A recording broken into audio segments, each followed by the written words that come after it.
Senior லீடர்களும் எங்கடா வந்து நம்ம ஒன்றும் பண்ணாதப்போ வந்துட்டு ஒரு 11% ஓட்டை வாங்கிட்டாரு, அப்புறம் போது இவருக்கான ஃப்ரேம் வந்து வலுவாக இருக்குது, இதை உடைக்கணும், ஸோ இவர் காலியானதுக்காக ஒட்டுமொத்த பேரும் கங்கணம் கட்டி கொண்டு அண்ணாமலையை வீழ்த்த நினைக்கிறாங்க. ஆனால் வீழ்த்த முடியாது. மீண்டும் எழுந்து வருகிற ஃபிலிக்ஸ் பறவைன்னு சொல்லுவாங்க இல்லையா, தாமரை சின்னத்திற்காகவோ மோடி அவர்களுக்காகவோ இருக்கிற தமிழிசை, இருக்கிற நயனா நாகேந்திரன், இருக்கிற இரண்டாம் மட்ட தலைவர்கள் வானதி சீனிவாசன் இவர்களுக்கெல்லாம் ஓட்டுன்றது கிடையாது. மோடி குறிப்பாக மோடி முகம் தாண்டி அண்ணாமலைக்கு அண்ணாமலைக்கு முகத்திற்காக தான் இன்னும் 15 மாசம் இருக்கு. அதில் பயணிச்சானா திமுகவுக்கு பெரிய சவாலாக இருக்கும். அதில் அண்ணாமலை போய்விட்டா கொஞ்சம் நல்லா இருக்கும், பொலிட்டிக்கல் ஆபி நல்லா இருக்கிறதுக்காக எல்லோரும் சேர்ந்து இவரை வீழ்த்தணும்னு நினைக்கிறாங்க. ஆனால் வீழ்த்த முடியாது. மற்ற கட்சிகள்ல இப்படி தலைவர் போட்டி இருக்கா என்னன்றது நமக்கு பார்க்கும்போது இங்க சொந்த கட்சியிலே இவ்வளவு எதிர்ப்பு. சொந்த கட்சினா அண்ணாமலையுடைய வளர்ச்சி, அபரீத வளர்ச்சி யாருக்கும் பொறுக்கல.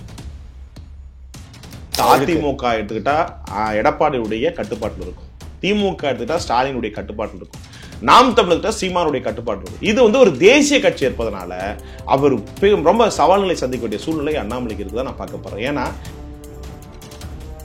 முருகன் வந்து ஆதரவாளர்களை போடுறதும் அப்புறம் கேசவனாருடைய ஆதரவாளர் போடுறதும் பழைய ஆட்கள் பாஜகவுக்காக ரொம்ப வருஷம் வேலை செஞ்சு ஒன்னுக்கு புரோஜனம் இல்லாத நாளைக்கு புட்ட கேச பொருள் போட்டிருக்காங்க. அப்ப என்ன பண்ணுவீங்க? அண்ணாமலைக்கு பாவம் மனசு ஐபிஎஸ் அதை கூட பரவாயில்ல, தெரியாம வந்து இதுல மாட்டிக்கிட்டு கஷ்டப்படுறதுலாம் நான் பாக்குறேன். ஏன்னா இவர்களிடம் நல்ல எண்ணம் இல்லை. இவங்க சமாளிக்கணும், செட்டில் ஆகிறதுக்காக பாஜக பயன்படுத்தப்படுறாங்க ஒழிய நான் சாடுற அக்கு நூறா வந்து கோயம்புத்தூர் அலட்சிய ஆரம்பிச்சிட்டேன். சோ கோயம்புத்தூர் தோத்தது அண்ணாமலை தோக்கல, அண்ணாமலை தோக்க வைக்கப்பட்டது செந்தில் பாலாஜியுடைய ஃபார்முலா. அவர் இந்த புஷியானதன் பார்த்தோன்னா அவர் வந்து கட்சியோட பொதுச்செயலாளர், அவர் மைக்கை பிடிச்சிக்கிறாரு. நான் எந்த கட்சியும் பொதுச்செயலாளர் அப்படி மைக் பிடிச்சி பார்க்கல நினைக்கிறேன். பிடிச்சிக்கிட்டு தம்பி மேல மரத்துல ஏறாத, தம்பி சிமெண்டோடு கீழே விழுந்துரும், தலைவா இறங்க தலைவா, என்ன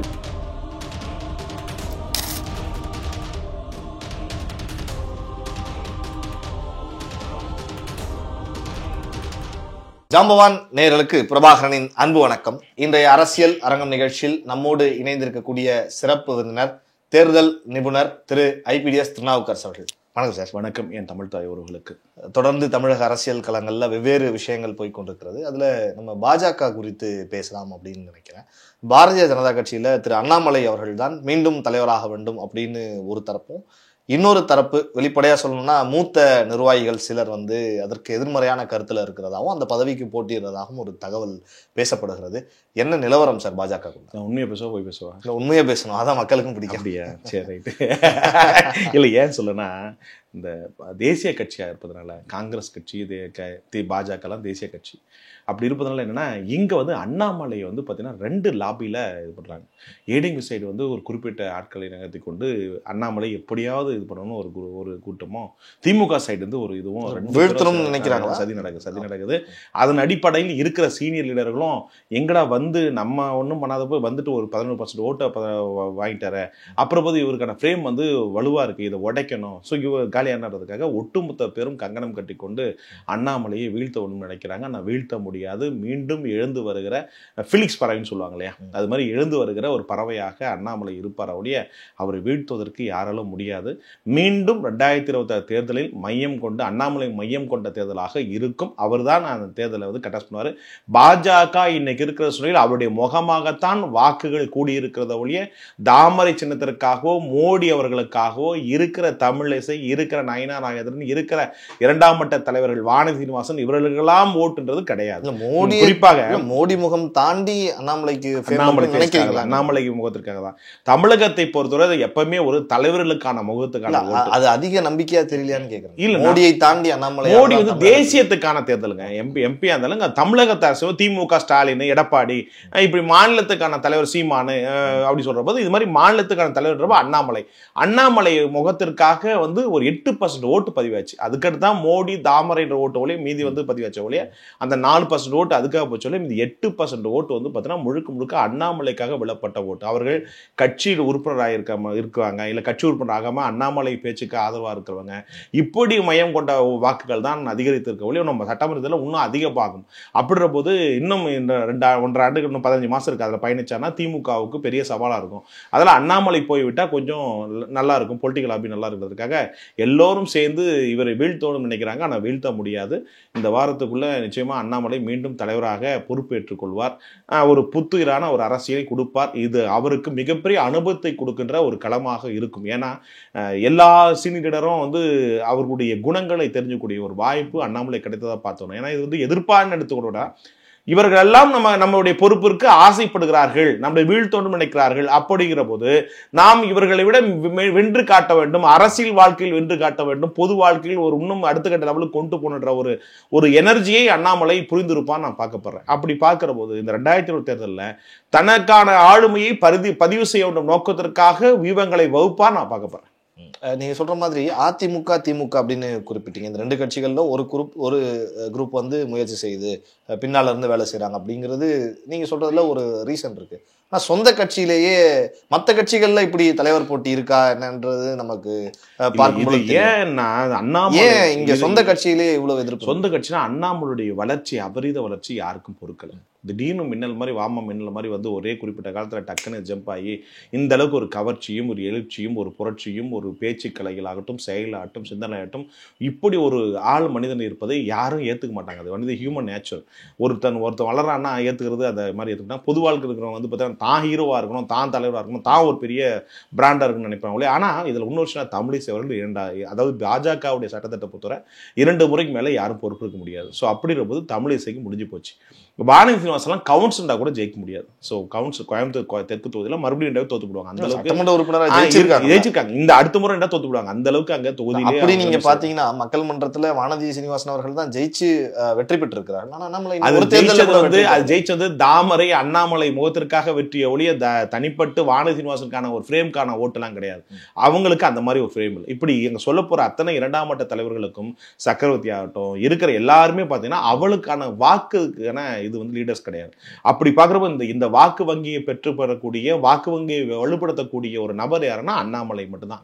அப்படி இருக்கும்போது அவருக்கு தான் வந்து மத்தியில் வந்து வாய்ப்பு கொடுப்பாங்க ஒழிய இவங்க சொல்ற மாதிரி வந்து சிண்டு முடிக்கிற வேலையெல்லாம் வந்து பாஜக செய்ய. பாஜக நன்கு விவரம் தெரிந்த தேசிய கட்சி அப்டேட்டை வந்து நல்லா சேகரிக்கப்படுது. பழைய சட்டம் 2020 சட்டம் பாராளுமன்ற தேர்தல் வந்து பார்த்தீங்கன்னா முழுக்க அண்ணாமலையால் வந்து கிடையாது. எடப்பாடியும் வந்து அண்ணாமலையும் ஒன்று சேராத போது என்ன செய்ய முடியும்? ஒன்றும் செய்ய முடியாது. அப்படி பார்க்குற போது அவர் தன்னை காப்பாற்றிக் கொள்வதற்காக இந்த என்டிஏ கூட்டணிக்கு இந்த அளவுக்கு ஓட்டு பர்சன்டேஜ் கொண்டு நிற்க வச்சு பெரிய விஷயம். ஏன்னா தமிழகத்தில் வந்து காங்கிரஸும் காங்கிரஸ் விட்டுருங்க, பாஜக எடுத்து நோட்டா கட்சி சொல்லி அசிங்கப்படுத்திட்டு வேலை இருந்தாங்க.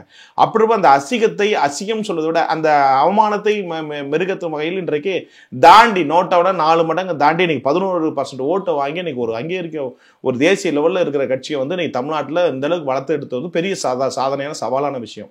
மேற்கொண்டு வளர்த்து விட்டால் இருக்கிற ஆட்களுக்கு சிக்கலாகி போயிடுமே.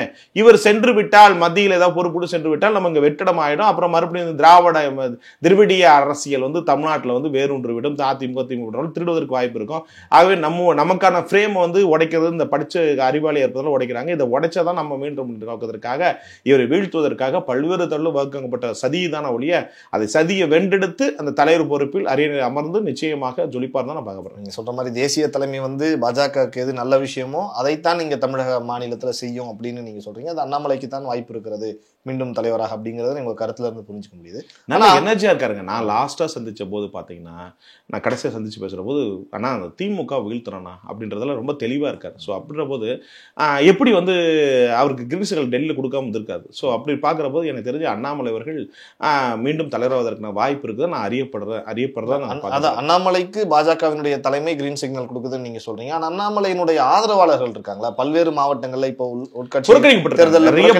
நிறைய புறக்கணிக்கப்பட்டிருக்காங்க. அண்ணா குறிப்பா நாமக்கல்ல சரவணன் ஒரு மாவட்ட தலைவர். அவர் ஒரு கல்வி எஜுகேஷன் இன்ஸ்டியூட்டை நடத்திட்டு இருக்கார். அரசியலுக்கும் அவருக்கும் சம்மந்தம் இல்லை. முருகனுடைய தயவை பிடித்து கொண்டு பணத்தை கொடுத்து கொண்டு பொறுப்பாக்கி விட்டார். வாங்கிட்டு இன்னைக்கு வந்து பார்த்தீங்கன்னா அந்த மாவட்ட தலைவராக இருக்காங்க. அது பேஸ்ட் ஒன்றுமே பிரயோஜனம் இல்லை. முருகனுடைய கை வந்து இங்கே அதிகமாக ஓங்கப்பட்டிருக்கிறது. முருகனுடைய ஆதரவுகள் எல்லாமே வந்து கட்சி வளர்ச்சிக்கும் அண்ணாமலை வளர்ச்சிக்கும் சம்பந்தம் இருக்காங்க. அண்ணாமலை வீழ்த்தோடு நோக்கத்திற்காக அந்த கட்சியில் இருப்பவர்களே சதி செய்கிறாங்க. அது ரொம்ப தப்பு. அமைப்பு செயலராக வந்து நான் அந்த கட்சிக்காரன் கிடையாது, இது கிடையாது, நடக்கிறத சொல்கிறேன். பாஜக வந்து மிகப்பெரிய வளர்த்தெடுக்கும் நோக்கத்திற்கு அண்ணாமலை இருந்தாலும் கேசவநாயகம் வந்து பார்த்தீங்கன்னா காஞ்சிபுரம் சிறுபம்பூர் திருவள்ளூர் சைடெல்லாம் பார்த்தீங்கன்னா ஸ்கிராப் பிஸ்னஸில் இருக்கிறவங்க போடப்பட்டிருக்காங்க.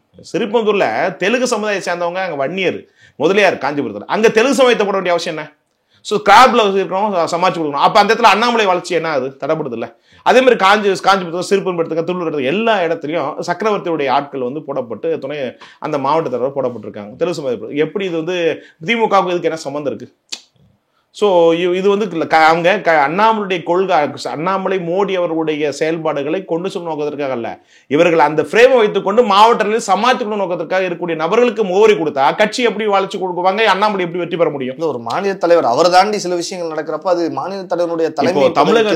தமிழகத்துல வந்து அதிமுக எடுத்துக்கிட்டா எடப்பாடியுடைய கட்டுப்பாட்டில் இருக்கும், திமுக எடுத்துக்கிட்டா ஸ்டாலினுடைய கட்டுப்பாட்டில் இருக்கும், நாம் தமிழர்கிட்ட சீமானுடைய கட்டுப்பாட்டில் இருக்கும். இது வந்து ஒரு தேசிய கட்சி இருப்பதனால அவர் ரொம்ப சவால்களை சந்திக்க வேண்டிய சூழ்நிலை அண்ணாமலைக்கு இருக்குதான் நான் பார்க்க போறேன். ஏன்னா இந்த இத்தனை பேரும் சேர்ந்து கொடுக்குற குடைச்சல் வந்து அதிகம். இன்னொரு விஷயம், அமைப்பு செலவு தான் அங்கே வந்து அட்மினிஸ்ட்ரேட்டிவாக முடிவு செய்யப்படுவாங்க.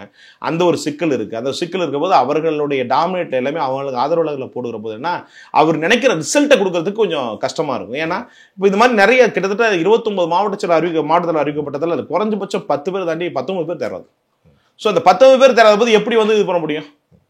இப்போ மதுரையில் எடுத்துட்டீங்கன்னா வந்து பார்த்தீங்கன்னா ரொம்ப பவர்ஃபுல்லான ஆள் இருக்காங்க, அங்கே சாதாரண ஆளை போட்டிருக்காங்க, எப்படி வந்து இது பண்ண முடியும்? இப்படி நிறைய இடத்துல நிறைய மாவட்டங்களில் சொதப்பல், அது சொதப்பலுக்கெல்லாம் சீர்படுத்தி விட்டு அவர்களுக்கு களை எடுத்து விட்டு புது ரத்தங்கள் பாய்ச்சப்பட்டு அவருடைய விசுவாசிகள் அண்ணாமலையை ஜெயிக்கணும், அவன் தாங்க ஓட்டு வாங்கி கொடுப்பான். நீங்கள் அண்ணாமலை ஜெயிக்கணும் அவர் நல்ல ஒரு ஆளை வரணும், சிஎம் வரணும், முதலமைச்சர்னா அவருடைய ஃபாலோவர்ஸை ஃபேன்ஸை போட்டால் தான் அவன் அந்த வாக்கு வங்கி நம்ம தலைவர் ஜெயிச்சா நம்ம ஜெயிச்ச மாதிரி சொல்லிட்டு அது ஒர்க் அவுட் பண்ணுவான். அதை விட்டுப்பட்டு இவர்கள் குறுநில மன்னர் போல முருகன் வந்து ஆதரவாளர்களை போடுறதும் அப்புறம் கேசவனுடைய ஆதரவாளர் போடுறதும் அவங்கள பழைய ஆட்கள் பாஜகவுக்காக ரொம்ப வருஷம் வேலை செஞ்சு ஒன்றுத்துக்கு புரோஜனம் இல்லாத நாளைக்கு புட்ட கேச பொருள் போட்டிருக்காங்க. அப்படி என்ன பண்ணுவீங்க? எனக்கு யங் ஜெனரேஷன் ஒரு யங் தலைவர் அண்ணாமலை அப்புறம் போய் யங்கான ஆட்களை போடணும். கிளங்கல்ட்டெல்லாம் பொறுப்பில் போட்டால் அப்புறம் என்ன பிரயோஜனம்? வேலூர் மாவட்டத்தில் வந்து பார்த்தீங்கன்னா ஒரு தசரதன் ஒரு மாவட்டத்தில் என்னத்துக்கு தண்டம் வேஸ்ட். இதை மாதிரி ஆட்களை பரிந்துரை பண்ண கட்சி எப்படி வளரும்? தமிழகத்தில் தாமலை வளர வேண்டும், செருப்பை போடாத இந்த ஆட்சி அகற்றும் நோக்கத்திற்காக பாடுபடக்கூடிய தன்னை வருத்திக்கக்கூடிய ஒரு தலைவன் போராடுகிற போது அந்த தலைவன் பின்னாடி மாவட்ட தலைவர்களை உருவாக்குவதில் எவ்வளவு சுணக்கங்கள் காட்டுவதில் இவ்வளவு துரோகம் தான். ஒரு மனுஷன் செப்பல் எல்லாம் நடக்கிறது, நான் உண்மையிலேயே வந்து அவர் கால் வலிக்குது. ஒரு போலீஸ் அதிகாரியை ஷூ போட்டு செப்பல் போட்டு நடந்த ஒரு பாவம். ஏழ்மையில நல்ல குடும்பத்தில் பெரிய பொருளாதார குடும்பத்தில் உருவாக்க பிறந்தவர் அவர். அப்புறம் போது செப்பல் ஷூவை போட்டுட்டு இருந்தாலும் இன்னைக்கு செப்பல் இல்லாமல் வந்து இன்னைக்கு நடந்து போறோம்னா கால் குத்தும். அப்படின்ற போது அந்த வழி எதற்காக? மக்களுடைய வழியாக திராவிடிய மாடல் வந்து மக்களை சுரண்டப்படுறாங்க. இந்த ஆட்சி அழிந்து நல்ல ஆட்சி வேண்டும், நம்ம பாரதிய இந்திய கூட்டத்தில் அமையும் நோக்கத்திற்காக தன்னை வருத்தி கொடுக்கிற ஒரு தலைவன், இப்படி ஒரு தலைவன் கிடைச்சிருக்கிற போது அப்படின்னா எப்படி இருக்கணும்? ஸோ வந்து இந்த இடத்துல வந்து பார்த்தீங்கன்னா அதுக்கேற்ற மாதிரி தலைவர் மாவட்ட தலைவரை போட்டு அவருடைய லட்சியத்தை நிறைவேற்றற்காக தளபதிகள் இருந்தால் தானே அவர் தளபதி இல்லைன்னா அரசன் எப்படி வெற்றி பெற முடியும்? ஸோ அப்படிங்கிற போது அந்த அரசன் ஜெயிக்கணும்னா தளபதிகளாக ஒன்று சேர்ந்து இது பண்ணணும். அப்படி பார்க்குற போது இங்கே தளபதிகளாக உருவாக்குறவங்க சிக்கல் அது இருக்கு, அதை சவாலை சந்திக்கணும், ஆளுங்கட்சி எதிர்ப்புகளை சந்திக்கணும், இந்த பக்கம் கூட்டணி எடப்பாடி சேரணும் அதை சந்திக்கணும். ஒரு அண்ணாமலைக்கு எவ்வளவு பெரிய பாரங்கள் தலைகள் சுமத்தப்படுறான்னு பாருங்க. ஒட்டுமொத்த பேர் சேர்ந்து ஒரு மனுஷன் சதி செஞ்சா என்னங்க பண்ண முடியும்? இதையும் கடந்து வெல்வார் 2020 தான் நிச்சயம். ஏன்னா மக்கள் முதல் புரட்சி ஏற்படுத்தக்கூடிய ஆற்றலும் பேச்சுக்களையும் வல்லமையும் அவரிடம் இயற்கையாக இருப்பதனால் நிச்சயமாக வாக்கரசியலில் ஒரு பங்கு சேர்த்து வருவார். இப்போ விஜய் எடுத்துட்டீங்கன்னா ஜெயலலிதா மாதிரி அவர் அடிக்கடி பத்திரிகை சந்திக்க மாட்டார், ஒரு சீன் மட்டும் வருவார். அது மாதிரி அந்த மாதிரி ஒரு ஃப்ரேம் அவருக்கு உருவாக்குறாங்க. ஸோ அப்படி பார்க்குறபோது அவர் எந்த அளவுக்கு வந்து இந்த ஃபீல்டில் வந்து தாக்கு பிடிச்சிருப்பான்னு கிடையாது. ஸோ அப்படியேப்பட்ட சூழ்நிலை இருக்கிற போது இந்த அண்ணாமலை போன்ற அறிவு ஆட்கள் வந்து நேற்று பரந்தூர் மேட்டர் கூட என்ன சொல்லியிருக்காங்க, மத்திய அரசு வந்து இடத்த தேர்வு பண்ணலை, இப்ப மாநில அரசு வந்து பாத்தீங்கன்னா இங்க வந்து அந்த இடத்த தேர்வு பண்ணி கொடுத்தாங்க. வேணா விஜய் கூட ஆலோசனை சொல்லுங்க, பெங்களூர் பைபாஸ் ஒட்டி இருக்குது, வேற இடத்துல கூட சொல்லுங்க, இடத்த கூட அடையாளப்படுத்துங்க கொடுக்கன்னு சொல்றாங்க. ஏன் விஜய் அடையாளப்படுத்தி கொடுக்க வேண்டியதானே? அவருடைய அரசியல் ஏன் 900 நாட்கள் போராட்டப்பட்டன்னு விஜய் சொல்லப்பட்டார்ல, ஏன் வந்து 900 நாட்கள் எங்க போனேன்? மக்களுடைய ஒரு நாள் போராட்டம் அந்த உணர்வை கொடுப்பதற்கு, உரிமை கொடுப்பதற்கு அடுத்த நாள் நீ போய் களத்துக்கு போய் கொண்டு நீ போகாம 900 நாள் கண்டிப்பா போராடுறாங்க. அது பேச போற பொருளா இருக்கு. நம்மளும் வந்து சீன்ல வந்து பொலிட்டிக்கல் சீன் வருவதற்காக தானே நீ விஜய் அங்க போற. அப்படி போற போது இன்னைக்கு வந்து அந்த இடத்த வந்து விளக்க என்ன சொல்ற அண்ணாமலை, இது பரந்தூர் திட்டம் மத்திய அரசு திட்டம் கொண்டு வரப்பட்டது, அதுக்கு இடம் ஒதுக்குது மாநில அரசு விளக்க கொடுக்குறாருல்ல. அப்படின்னா இதுல மத்திய அரசு மாநில அப்புறம் வளர்ச்சிக்கான திட்டங்களை கொடுப்பது மத்திய அரசு, அது இடத்தை தேர்வு சொல்றது மாநில அரசு. அப்படின்னா மாநில அரசு இடத்தை வேற தேர்வு கொடுக்குறீங்க, அந்த தேர்வு பண்ணி கொடுத்தாங்க. சோ தவறு மாநில திராவிடிய மாடல் அரசு மீது இருக்கிறது. இதை விட்டுட்டு நீங்க வந்து நடுவண் அரசு பரிசு புரிதல் வேண்டும், விஜய் அவர்களுக்காகட்டும் புரிதல் வேண்டும். அது போல இங்க இருக்கிற கட்சி குழுப்பதோட நேற்று பாத்தீங்கன்னா வருத்தம்னா அதாவது தேசிய தலைவரும் மாநில தலைவர் ஒப்புதலோடு இன்னைக்கு அறிவிக்கப்பட்டிருக்காங்க மகிழ்ச்சின்னு சொன்ன பரவாயில்ல பாஜகவில். நேற்று பாருங்க அவங்க நையாண்டி எவ்வளவு அடிக்கிறாங்க. எல்லா தலைவரும் 2ஆம் மட்ட தலைவர்களும் நட்டாவுடைய ஆசீர்வாதத்தோடு இது பண்ண அப்புறம் மாநிலத்தில் தலைவர் வலிச்சவங்க வேஸ்டா. இது மாநில தலைவருக்கு தான் அவமானம். அப்படின்னா எவ்வளவு அளவுக்கு வன்மத்தோடு இருக்கான்னு பாருங்க. இதையெல்லாம் கடந்து எதிர்கொண்டு வெற்றி பெறணும். அண்ணாமலைக்கு பாவம் மனசு ஐபிஎஸ் அதை கூட பரவாயில்ல தெரியாம இதுல மாட்டிக்கிட்டு கஷ்டப்படுறாரு தான் நான் பாக்குறேன். ஏன்னா இவர்களிடம் ஒரு நல்ல எண்ணம் இல்லை. இவங்க சமாளிக்கணும் செட்டில் ஆகிறதுக்காக பாஜக பயன்படுத்தப்படுறாங்க ஒழிய அந்த கட்சியை வளர்க்க வேண்டும், மோடியுடைய கொள்கையை கோட்பாடு மக்களிடம் கொண்டு செல்ல வேண்டும் நோக்கத்திற்காக அந்த மாநில தலைவர்கள் இல்லை. நான் உள்ளபடியே அவரிடம் தனிப்பட்ட முறையில் நான் பேசியிருக்கிறேன். உள்ளபடியே வருத்தமாக இருக்கிறது. ஏன்னா இப்படி ஒரு தலைவன் தமிழ்நாட்டுக்கு கிடைப்பது அரிது. நான் ஒன்றும் பாஜக கட்சிக்காரன் கிடையாது, பாஜக கிடையாது சொல்றேன், அதுக்காக ஆதரவாக பேசணும்னு நினைச்சுக்கொண்டா உள்ளபடியே மனசாட்சியோடு சொல்றேன். இந்த மாதிரி ஒரு இளைஞன் தமிழ்நாட்டுக்கு கிடைப்பது கடினம், இனி வரும் காலத்துக்கு கிடைக்காது, வாய்ப்பே இல்லை. ஸோ இந்த ஊழல் ஆட்சி, குடும்ப அரசியல் இதுக்கெல்லாம் முட்டுப்புள்ளி வைக்கணும்னா இப்படிப்பட்ட ஒரு தலைவன் வந்தால் மட்டும்தான் விடிவு காலம் விமோசனம் பிறக்கும் மொழியே, இல்லைன்னா அந்த நாடும் நாட்டு மக்களும் நாசா போன மாதிரி பழைய நடிகர் சொன்ன மாதிரி மொழிய இது உருப்படியே உருப்படாது. அப்படி பார்க்கிற போது இந்த மாதிரி ஒரு இளைஞருக்கு கை கொடுப்பதை விட்டு கையை கழட்டி விட்டு இன்னைக்கு துரோகம் பண்றது எவ்வளவு ஒரு வஞ்சகத்தன்மை. அப்படின்போது அண்ணாமலை அவர்கள் இதையும் எதிர்கொண்டு புரிதலோடு ஒரு நல்ல ஒரு சக்தி வாய்ந்த தலைவராக உருவாக நான் பார்க்கிறேன். மாநில தலைவராக இருக்கக்கூடிய அண்ணாமலை அவர்கள்ட்ட 2ஆம் கட்ட தலைவர்கள், மூத்த தலைவர்கள்னு நிறைய பேருக்கு கருத்து வேறுபாடு இருக்கு அப்படிங்கிறத நீங்க சொல்றத புரிஞ்சுக்க முடியுது. அவங்களும் அவர் பக்கம் இல்லைன்றீங்க. ஆனா பாஜகவினுடைய அடிமட்ட தொண்டர்கள் அவர் பக்கம் இருக்காங்களா? அன்பு கூட்டம், பாச கூட்டம், பிணைப்பு கூட்டம், இணைப்பு கூட்டம் அவரிடம் இருப்பதனால் வெற்றி பெறுவார். ஒரு இன்னைக்கு சீமான் எடுத்துங்க, எத்தனை பேர் வெளியே போயிட்டு சொல்றாங்க, ஆனா அவர் நின்றுட்டு இருக்காரா இல்லையா? அது மாதிரி என்றைக்கும் நிலையான நிற்கக்கூடிய அரசியலில் இடம் பிடிக்கக்கூடிய நபர், அவரிடம் அறிவு இருக்கிறது, ஆற்றல் இருக்கிறது, திறமை இருப்பதனால, சிந்தனையும் இருக்கு, செயல் இருக்கிறதுனால கண்டிப்பாக அண்ணாமலை அரசியல் வாழ்க்கையில் தோக்க மாட்டார், வெற்றி மட்டும்தான் பெறுவார். சோ தேர்தல் தோல்வி, ஆனா இதுக்கு தேர்தலும் வெற்றி பெறுவார். ஸோ கோயம்புத்தூர் தேர்தல் வெற்றி பெற வேண்டியது. அப்புறம் என்கிட்ட சொல்றாங்க திருநாவுக்கரசு பணம் வாங்கிட்டு, எனக்கு என்ன அவசியம் இருக்கா? இதுவரையும் நான் தான் 10 பைசா பண்ணலையே, அவங்ககிட்ட 10 பைசா வாங்கல. கோயம்புத்தூர் உண்மையிலேயே ஜெயிக்க வேண்டியது அண்ணாமலை. அந்த இடத்துல சதி செய்து செந்தில் பாலாஜி அங்க டாக்டர் ஆபீஸ்ல சிறைச்சாலையில பாத்தீங்கன்னா உட்காந்துக்கிட்டு அந்த மருத்துவ அறையில் உட்காந்துக்கிட்டு ஃபோன் பண்ணி அங்க இருக்கலாம் வேலை பேசி பண்ணி அதிமுக டிஎம்கே போய் தான் வெற்றி பெற்றார் ஒழிய மற்றபடி சதியால் அண்ணாமலை தான் வெற்றி பெற்றணும். சதியால் தான் வீழ்த்தப்பட்டார். அப்பவும் அவருக்கு உட்கட்சியில சதி நடந்துச்சா? உட்கட்சியும் சதி நடந்தது. திமுகவுடைய செந்தில் பாலாஜி அதிமுக முன்னாள் இருந்தாலும் அதிமுக இருக்க முன்னாள் அந்த பொறுப்புல இருக்கலாம் அவங்கள தன் பக்கம் இழுத்து அதிமுக திமுக போக வச்சு தான் கணபதி வெற்றி பெறணும். இல்லைன்னா 100% அண்ணாமலை தான் வெற்றி பெறணும். இது எனக்கு நல்லாவே தெரியும்.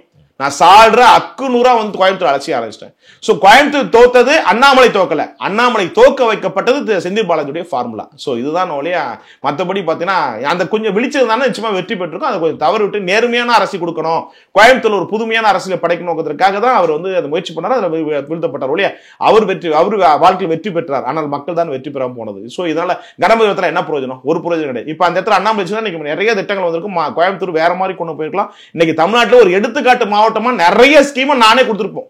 எங்களோட ஐபிடிஎஸ் கொடுத்துருக்கோம். அந்த அளவுக்கு நிறைய பிளான் இருந்துச்சு. ஸோ எல்லாமே குடிச்சாயிடுச்சு. அப்படி இருக்கிற போது அந்த இடத்துல அண்ணாமலை எப்பவுமே பார்த்தீங்கன்னா ஒரு அறிவாளியோ சிந்தனை செயலோ எப்பவுமே விழ மாட்டான், எழுந்தான் வருவான். அப்படி பார்க்கிற போது இது ஒரு வீழ்ச்சி இல்லை, வளர்ச்சியாக தான் நான் பார்க்க போறேன். நீங்க சொல்ற மாதிரி கடந்த நாடாளுமன்ற தேர்தலில் அவருக்கு சதி நடந்தது கோயம்புத்தூர்லன்றது சொந்த கட்சியிலேயே நடந்தது. செந்தில் பாலாஜி திமுக அதிமுக லிஸ்டே இருக்கு சதி நடந்தது சொல்றீங்க. எந்த நம்பிக்கையில வரக்கூடிய 2026 சட்டமன்ற தேர்தலில் இந்த சதி நடக்காதுன்னு நினைக்கிறீங்க? மீண்டும் அதே மாதிரி எது நடந்ததோ அது நடந்தது நடக்க போகுது. அதே நிர்வாகிகள் தான் இருக்காங்க. இல்ல ரெண்டு பக்கமும் அதே ஆட்கள் தான். புரிஞ்சுட்டாரு. இப்ப எது நடந்தோ புரிஞ்சுட்டாரு. 2026 திமுக பெரிய சவாலான தேர்தலா இருக்கும். பாராளுமன்ற தேர்தலே 10% ஓட்டு குறைஞ்சிருச்சு. இன்று அதாவது நான் கிட்டத்தட்ட 1998 இருந்து தமிழக அரசுல உற்று நோக்கிட்டு இருக்கேன். 2000 இருந்து பாத்தீங்கன்னா ஃபீல்டு சர்வே எல்லாம் நிறைய பண்ணிட்டு கிட்டத்தட்ட 24 வருஷம் ஆகுது. குறைஞ்சபட்சம் எனக்கு பாத்தீங்கன்னா இத்தனை ஆண்டுகள் அனுபவம் நான் கொண்டவன். அப்படி பாக்குறப்ப அரசியல் உற்று நோக்கி பாக்குறப்போ நிறைய அரசியல் ஆர்வம் குறைந்திருக்கிறதா நான் பார்க்கப்படுறேன். அப்படிப்பட்ட சூழ்நிலை இருக்கிற போது இன்றைக்கு திமுக மீது இருக்கிற அந்த உணர்வு தாக்கம் குறைஞ்சப்பட்டிருக்கு. இந்த குடும்ப அரசியல் இதுக்கு முற்று கட்டுன்ற போது வாக்கு வங்கி குறைவதற்கு வாய்ப்பு இருக்குது. ஏடிஎம்கே வாக்கு வங்கியும் குறையும். அப்படி பார்க்குற விஜய் ஒரு பக்கம் அடிக்கிற போது, சீமான் ஒரு பக்கம் அடிக்கிற போது நிறைய ஓட்டு சேர்றதுக்கு வாய்ப்பு இருக்குது. இந்த இடத்தில் அண்ணாமலை தலைமையில் ஒரு என்டிஏ கூட்டணி வலுவான கட்டமைப்பு, அவருக்கான முகத்துக்கான வாக்கா வெற்றி பெறுவதற்கான வாய்ப்பு இருக்கவில்லை. அது எல்லாமே தேர்தல் வியூகங்களை வகுக்கப்பட்டு இந்த மன துரோகிகளையும் கருப்பாடுகளையும் வீழ்த்தப்பட்டு அந்த ரிசல்ட் கொடுப்பதற்கான ஐடியாவை ஒர்க் அவுட் பண்ணுவான்னு நான் பார்க்குறேன். கடந்த சில நாட்களுக்கு முன்னாடி பரந்தூர் விமான நிலையம் அந்த அமைப்பதற்கு எதிரான போராட்டங்கள் களத்தில் விஜய் அவர்கள் பேசியிருந்தாரு. அந்த விஷயங்களுக்கு தமிழக காவல்துறை அனுமதி, ஊருக்குள்ள போலனாலும் கொஞ்சம் ப்ரொடெக்ஷன்லாம் கொடுத்து அனுமதி கொடுத்துருந்தாங்க. அரசியல் விமர்சகர்கள் பலர் சொல்றாங்க விஜய் வர்றதை திமுகவே விரும்புது அப்படின்னு சொல்லி பேசுறது நம்மளால பார்க்க முடியுது. அவர் வளர்றத ஒரு எல்லைக்குட்பட்டு வளர்றதை விரும்புது அப்படின்னு கருத்து பதிவு பண்ணியிருந்தாங்க. ஆமாவா, அப்படி நினைக்கிறீங்களா நீங்க ஒரு அரசியல் விமர்சனம்? நான் இல்லப்பா ஸ்ட்ராட்டஜிஸ்டா நீங்க விரும்புறதுன்னா அதெல்லாம் சும்மா. பட் இல்லைன்னா கோர்ட்ல போட்டு தீர்ப்பு ஆயிட்டு வருவாரு. இப்போ அனுமதி கொடுக்கலாம், பெட்டிஷன் கொடுத்து அப்போ ஆயிட்டு வருவாங்க. அதுக்கு வந்து நடத்திட்டு போறாங்க, ஒரு தள்ளி வச்சு நடத்துறாங்க, வேற ஒன்றும் கிடையாது. அதில் ஏதாவது ஒரு விஷயம் என்னன்னா, அரசியலை பொறுத்த தேர்தல் விமர்சகர்களை பொறுத்தவரை இந்த தேர்தல் எலெக்ஷன் வரையும் இப்படி ஓட்டிட்டே இருக்காங்க. அவங்களுக்கு நல்லாவே தெரியும், ஆனால் கண்டென்ட் வந்து ஓட்டிட்டே இருக்கிறதுக்காக பேசுவாங்க. அது மாதிரி நான் பேச மாட்டேன். விஜய் அவர்கள் வந்து இப்போ அந்த கட்சி இருக்கிறதா அறிவிக்கப்பட்டிருக்காங்க. அது அனுமதி கொடுக்கலன்னா அதுக்கு நீதிமன்றத்தில் போய் அனுமதி பெற்று இது பண்ணுவாங்க. அதுக்கு ஏதாவது ஒரு இடத்த வேற இடத்த பக்கத்தில் ஒதுக்கி விட்டா ஏதாவது அதுல ஏதாவது நீங்க ஒரு ஸ்ட்ராட்டஜிஸ்ட்ன்றதுனால கேட்கறேன். அதுல விஜய்க்கு ஏதாவது ஒரு ஸ்ட்ராட்டஜியோ திமுகக்கு ஏதாவது ஒரு ஸ்ட்ராட்டஜியோ ஒண்ணுமே இல்லை. இது என்னங்க பண்ண லொக்குன்னு இருந்தாரு, நான் இருப்பேன்னு சொல்லி பேசினாரு, ஒண்ணும் இல்லை. அந்த இடத்துல எப்படிங்க பேசணும்? இந்த மக்களுடைய உரிமையும் எண்ணத்தையும் பாதுகாக்கணும். அப்படி இந்த இயக்கம் இந்த தமிழ்நாடு வந்து பேசி பேசி பேசி மக்களை ஏமாத்த ஒரு கட்சிகள் தான் திராவிடிய கட்சிகள். அப்புறம் போது அந்த இடத்துல வந்து போய் நாலே வார்த்தை பேசிட்டு எப்படி அப்படின்ற இதெல்லாம் சினிமா வந்து ரோட் ஷோ மாதிரி இருக்கு. அது மாதிரி நடக்க மக்களோடு மக்களாக நடக்கணும். மக்கள்கிட்ட போய் இணைஞ்சு போனோம். ஒரு புதுசா ஒரு நீ லீடரா வர அப்படின்ற போது அவங்க கிட்ட போய் அணுகணும். அணுகிற போது அந்த இடத்துல வந்து அவங்களும் ஒருத்தர் இதாகணும். அங்க போய் ஆர்கனைசிங்கே சரியில்லை. அங்க வந்து அந்த கட்சியுடைய போச்சு தலைவா இறங்கு தலைவா இறங்கு தலைவா நடக்குது. ஒரு அந்த வடிவமைப்பு கட்டமைப்பே, அந்த நிகழ்வுக்கான கட்டமைப்பே ஒழுங்கா பண்ணல. ஸோ இதெல்லாம் அவங்க சீர்படுத்தப்பட்டு நான் அந்த காட்சியில ஃபுல்லா பார்த்தேன். அவர் இந்த புஷியானதான் பார்த்தோன்னா அவர் வந்து கட்சியோட போச்சலாரு, அவர் மைக்கை பிடிச்சிக்கிறாரு. நான் எந்த கட்சியும் போச்சலாரு அப்படி மைக் பிடிச்சி பார்க்கல நினைக்கிறேன். பிடிச்சிக்கிட்டு தம்பி மேல மரத்துல ஏறாத, தம்பி சிமெண்டோடு கீழே விழுந்துரும், தலைவா இறங்க தலைவா. என்ன இது? ஒரு தலைவர் மரம் ஒரு போராட்ட குழுவை சந்திக்கிறாங்கன்னா அதுக்கான வந்து கட்டமைப்புகள், அதுக்கான அவங்க பேசுறதுக்கான விஷயங்களையும் ஒரு இடத்த பண்ணும். அப்படியே வருகிறார், கை காட்டுகிறார். தொண்டர்கள் அவ்வளவு பாதுகாப்பா பாத்துக்கிறாங்க. அதை நம்ம பாராட்ட வேண்டியது. பொதுச் செயலாளர் அதாவது ஒரு கட்டமைப்பு வேணுங்க. ஒரு நிகழ்வுக்கான கட்டமைப்பு உருவாக்கணும். அப்படிங்கும்போது இந்த மாதிரி இருக்கப்போ ஒரு இடத்த நல்ல இடமா பப்ளிக்கா அங்க ஏதாவது தேர்வு பண்ணி அந்த இடத்துல கொஞ்சம் வடிவமைப்பு பண்ண விதம் சரியில்லை.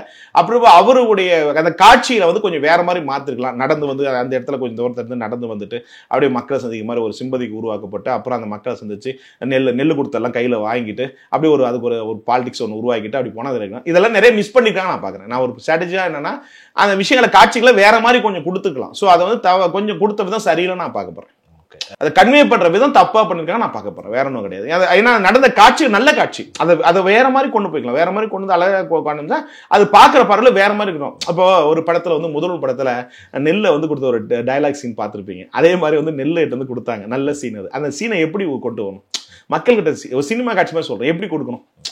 அது வேஸ்டா போச்சு. வேன்ல இறங்கி டக்குன்னு வாங்கி அது ஒண்ணுல போச்சு. அது சீன் வேஸ்டா. அது ஒரு சீன் தான்றீங்க. அது ஒரு சினிமா பாலிடிக்ஸே சீன் தாங்க. ஏங்க ஸ்டாலினே வந்து காஞ்சிபுரத்துல போறபோது வயல்வெளியில போறபோது அந்த மரிசி புல்லா வந்து வாய்க்கால் மரிசி போட்டு பண்ணி ஒரு டிராமா ஸ்கிரிப்ட போட்டாங்க. அது எல்லாமே ஒரு நாடக ஸ்டேட் தான் சார். எல்லாமே அரசியல். எங்க பொலிட்டிக்கல் ஸ்ட்ராட்டஜி அப்படி என்னத்துக்கு நான் விட்டு வேற வேலை போட்டேன். நான் அப்படிதான் பார்வை பார்ப்பேன். நான் விமர்சனம் கிடையாது.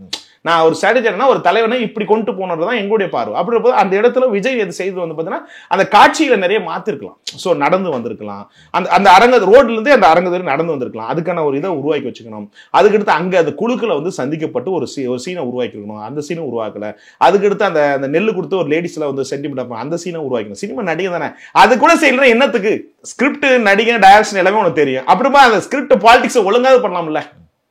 ஸோ அதில் தவற விட்டு இருக்கிறார். அப்படி பார்க்குற போது அவர் 2026 தேர்தல் இல்லாமல் 2026க்கு பிறகுதான் விஜயுடைய எதிர்காலம் வந்து அரசியல் எதிர்காலத்தை திட்டமிடுறவர்கள் 2026 சிஎம் ஆன நோக்கம் எனக்கு கிடையாதுன்னு எனக்கு நல்லாவே தெரியும். என்னுடைய கல்லூரியுடைய முன்னாள் மாணவன்றதுக்காக நல்லா தெரியும். நான் சொல்லுவேன்னா 2020 அவருடைய நோக்கம் அல்ல. 2020க்கு பிறகுதான் அவருடைய நோக்கம் தமிழகத்தில் ஒரு மிகப்பெரிய இடத்தை பிடிக்க நோக்கத்திற்காக பிளான் போட்டு ஒர்க் அவுட் பண்ணிட்டு இருக்கதான் நான் பார்க்க போறேன். விஜய் அதனுடைய நிகழ்ச்சியில நம்ம பார்க்க முடிஞ்சது. நீங்க சொன்ன மாதிரி அது ஒரு திட்டமிடப்பட்ட ஒரு ஆர்கனைஸ்டு ஒரு சீனாவே நீங்க சொன்னாலும் நிறைய இளைஞர்களே இருந்தாங்க. அங்க வயசானவங்களையும் பார்க்க முடிஞ்சது. ரசிகர்கள் வேன்ல வந்து கூட்டம் அங்கெல்லாம் போய் நிக்க வச்சுட்டு ரசிகர்கள் காஞ்சிபுரம் மாவட்டத்துடைய ரசிகர்கள்லாம் வந்து கலந்துருக்காங்க. அது இப்ப தொண்டர்கள் ஆயிட்டாங்க. அவங்க ரசிகர்கள்லாம் இப்ப கட்சி ஆரம்பிச்சிட்டாரு, தொண்டர்கள் ஆயிட்டாங்க. ரசிகர்கள் வந்து அவன் வந்து சார் இன்னைக்கு சினிமா மேல பித்து இருக்கிறவன், குடிக்கிறவன், டம் அடிக்கிறவன், ஒரு சிந்தனை அடிக்ட் கொடுக்குறவன் அவன் வந்து ஒரு இது கிடையாது. ஸோ அப்படி போது அவனுடைய ரசிகர்களுடைய இளைஞர்கள் தான் வந்து தன்னுடைய ஹீரோ வந்திருக்காருன்னு சொல்லி தான் பார்க்க போறாங்க ஒழிய, நிறைய வாகனத்துல கூட தன்னுடைய ரசிகர் தான் வரணும் ஒழிய காஞ்சி மாவட்டத்தினுடைய ரசிகர்கள் கூட்டம் தான் செஞ்ச ஒழிய மற்றபடி வந்து அவருக்கு அப்பாற்பட்ட இளைஞர்கள் ஈர்க்கப்பட்டார். அப்படின்னா கமலஹாசனுக்கு கூட்டம் இருக்கு, ரசிகர் கூட்டம் இருக்கு, இவருக்கு வந்து பார்த்தீங்கன்னா அஜித்துக்கு ரசிகர் கூட்டம் இருக்கு, அதெல்லாம் ஓட்ட மாறுமா கிடையாது. ஏன் கமலஹாசன் கூட கூட்டமா, வடிவேலு கூட கூட்டமா, அது ஓட்ட மாறுச்சா கிடையாது. அவர் பார்க்கறதுக்காக நடிகர்களுக்காக பார்க்கறதுக்கு கூட வருவாங்க. இதெல்லாம் வாக்க மாத்துகிற ஸ்ட்ராட்டஜியை என்னைக்கு வியூகம் எடுத்துக்கொண்டாரோ அப்பதான் வெற்றின்னு சொல்ல முடியும். ஸோ இப்போ களத்துக்கு வந்துக்கிற கத்துக்குட்டியா தான் அரசியல் இருக்காரு. இதெல்லாம் இருக்கிற ஜாம்பவங்க எல்லாம் மிண்டு சாப்பிட்டு போடுவாங்க. இதை கடந்து இருக்கிற ரசிகர் மட்டத்தில் நாம லாஸ்டா எடுத்த ஆடியோலாம் பார்க்கறது கூட ரசிகர்கள் மட்டத்தில் நிர்வாகிகளை எதுவும் டச் பண்ண வேண்டாம் அப்படின்னு சொல்லும்போது இது அரசியல் களத்தில் அரசியல் போர்க்களத்தில் எதிரிகளை வீழ்த்தோடுவதற்காக அதான் பாஜக அந்த இடத்துல தவறுக்குன்னு சொல்றேன். நிர்வாகி படத்தில் குளறுபடி. ஏன்னா திமுக அதிமுக ஜாம்பவான் இப்போ எடுத்துக்காட்டு ஒன்று சிம்பிளா சொல்றேன். ஏவாவேல்னு ஒரு மாவட்ட செயலர் இருக்குன்னு வச்சுக்கலாம். பழுத்த பழந்தின கொட்டை அரசியல் எப்படி பெத்தலாட்டம் பண்ணணும், எப்படி வாக்கு அரசியல் பண்ணணும் நல்லா தெரியும். அந்த மாதிரி இடத்துல அதை கவுண்டர் கொடுக்கறதுக்கு ஆளை போடுமானவா. சரி, சிவகங்கையில் எடுத்துங்க. சிவகங்கையில பெரிய கருப்பன் ராஜகண்ணப்பன் 2 பேரும் ஜெகதல ஆட்கள், பழந்தின கொட்டைங்க. அந்த இடத்துல வந்து நீ திமுகவுடைய ஆட்களை எதிர்கொள்ற அளவுக்கு நீ மாவட்ட தலைவரை போட்டதானே வந்து ஒர்க் பண்ண முடியும். இதைதான் தவற விடுறாங்க நான் சொல்றேன். அந்த இடத்துல அந்த மாதிரி ஆட்களை எதிர்கொள்ற அளவுக்காவது நம்ம இது பண்ணணும்ல. சோ இந்த இடத்துல வந்து வேலூர்ல வந்து பார்த்தா துரைமுருகன், கதிரானந்து, நந்தகுமார்லாம் வந்து பலாயிரம் கோடி சம்பாதிக்கப்பட்ட நபர். அந்த இடத்துல தசரதன் ஒரு கிழவனை போட்டா எப்படி வெற்றி பெறும்? எதுக்கு வயசான கிழவனை போட்டு என்ன பண்ண போறீங்க? சோ இளைஞர் எங்க அடுத்த ஜெனரேஷன் உருவாக்கும்ல. அந்த மாதிரி போட்டா மிஸ்டேக் யாருக்கு ஓட்டு பாதிக்கப்படும்? என்ன ஓடாடி என்ன உனக்கு கட்சி வளர்த்து கொடுப்பாரு? சோ இதெல்லாம் மைனஸ் சொல்றேன். அப்படி பாக்குற போது விஜய் ரசிகர் மன்றத்தில் இருக்கிற நிர்வாகிகளை போட்டு இதை வந்து திமுக அதிமுக போன்ற பலவிதமான இயக்கங்கள் உடு நினைக்கிறேன் லாபகம் செய்யும். அதாவது அதை கடந்து அவன் நின்று வந்து விஜய் கோட்டு வாங்கி கொடுத்தானா பெரிய விஷயம். ஏன்னா அவெல்லாம் கடந்து நிறைய வரணும். ஸோ அப்படி இருப்பது எம்ஜிஆரே அன்னைக்கு வந்து திமுக படாதபாடுபட்டு வந்தார். அப்படி இருக்கிற போது இன்றைக்கு அதே திமுகவை எதிர்த்து செய்கிற போது விஜய் எந்த அளவுக்கு தாக்கு பிடிச்சிருக்கிறது காலம்தான் பதில் சொல்லணும், காலம்தான் பொறுத்திருக்க வேண்டும்.